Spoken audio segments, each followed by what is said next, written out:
Now on to the story that we have been waiting for this evening. Youth unemployment remains a significant concern, with a high percentage of young people facing difficulties entering the workforce. As a result, though not easy and pleasing to their parents, most of them venture into entrepreneurship. Here is a story of Millicent Kirugumi and Gamaliel Gerishom, who chose to break the matrix and follow their passion rather than their profession. According to World Bank on the Kenya Skill Profile, approximately 30% of university graduates in Kenya are unable to find jobs aligned with their fields of study within 2 years after graduation. Many of them eventually shift to unrelated fields, including entrepreneurship. At the same time, a 2022 study by Kenya National Bureau of Statistics found that nearly 40% of small and medium enterprise owners in Kenya had degrees in fields unrelated to their business ventures. The switch to entrepreneurship is often driven by a combination of push and pull factors, which include lack of job opportunities in their trained fields, layoffs or dissatisfaction with traditional employment, the desire for autonomy, financial freedom, and pursuing personal passions or gaps seen in the market. For Millicent Kirugumi, now the founder of Valin Naturals, it was a forced move predefined for her by the system. I did education, I did mathematics and business studies. But I had one challenge. Anytime you would go to look for a job, you realize that, in TSC, the people who have cleared school like a few years before you, they get the job before you. Especially with my course, whereby there are not many schools that have business as a compulsory subject. So I would hope for a job, looking for anywhere that I can get through the interview. And at the end of it all, I found like this is becoming too tiring. Millicent shares her journey through various business ventures before deciding on building her own company. The best fallback plan was online work. So I went to online. I have done online for really like 8 years. I've done tuber business, But along the way, you realize that this business has challenges, despite the fact that you see it thriving with other people out there. It is not as you thought. So at some point, I felt like I needed something that I have some control over. Something that I can determine the quality of it. Gamaliel Gerishom, who is now the CEO of Permanent Success Consultancy, also shares a similar narrative about the diversion of his career path. When I joined campus as a teacher. I should be in class currently teaching Kiswahili and CRE. Yeah, so sometimes I think about it and look at the milestones that I have made and just think about many other people. The journey is interesting for those who want to take risks, who believe in themselves and do not just want to limit themselves in something which they do not believe this is my lifetime affair. But every magnificent entrepreneurial venture is driven by passion. It's important for you to become before you have. So becoming has to do with a lot of skills and mindset. Because even me as an entrepreneur, I'll tell you there are certain months I'm not making profits.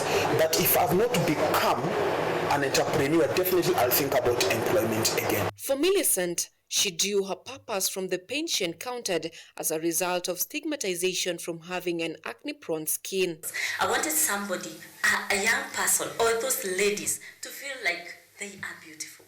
They are worth it, So that even when they step out in confidence, this person feels, yeah, I am worthy. And they can be able to appreciate their skin, you see. They can appreciate their skin without having to bleach and feel like now I have to be brown so that I'm beautiful. Being a young entrepreneur, Millicent says the venture has its fair share of challenges and setbacks. There is, number one, a lot of competition. Then you realize there are so many counterfeit products. When you are delving into natural business, it asks for heavy capital investment, because the ingredients you use, they are expensive, and you want to give people quality, you want to give people the best. So when you are driven by passion, even you are able to navigate through challenges, because Valin Naturals is basically my passion. Gamaliel Gerishom, on his part, explains the leading cause of small business failure within the first quarter of operation. Many people who have quit employment to come to business, a good chunk of them have failed. Why? Because they were just happy. they were over-ambitious.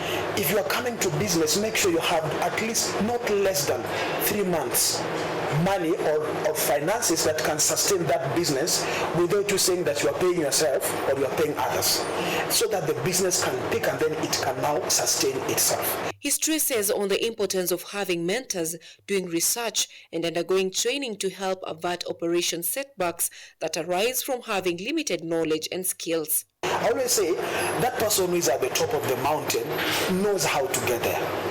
But if someone just admires to be on top of the mountain, they can easily lead you astray because they don't know how to get there.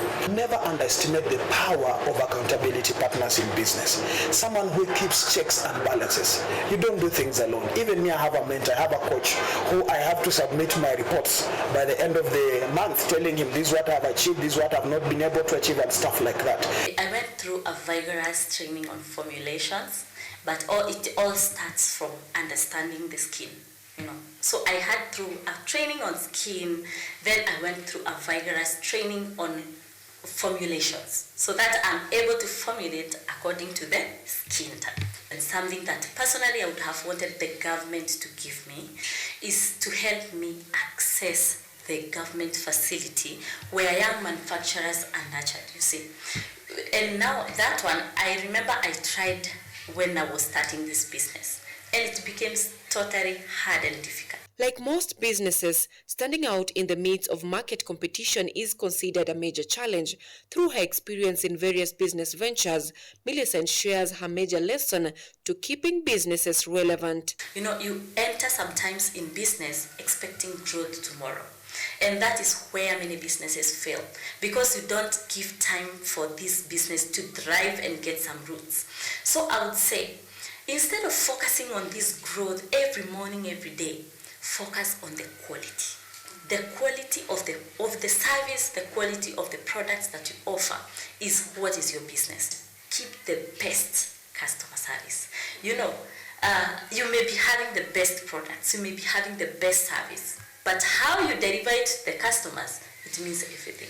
In order to build an entrepreneurial spirit and reduce the increasing unemployment rate among young people, parents are encouraged to focus on the gifts and talents of their children. Many people, especially those ones who have been brought up by parents who believed in going to school, getting a good grade, get a good job, and get a good salary, then retire in peace. Many of them have been trapped into that mindset.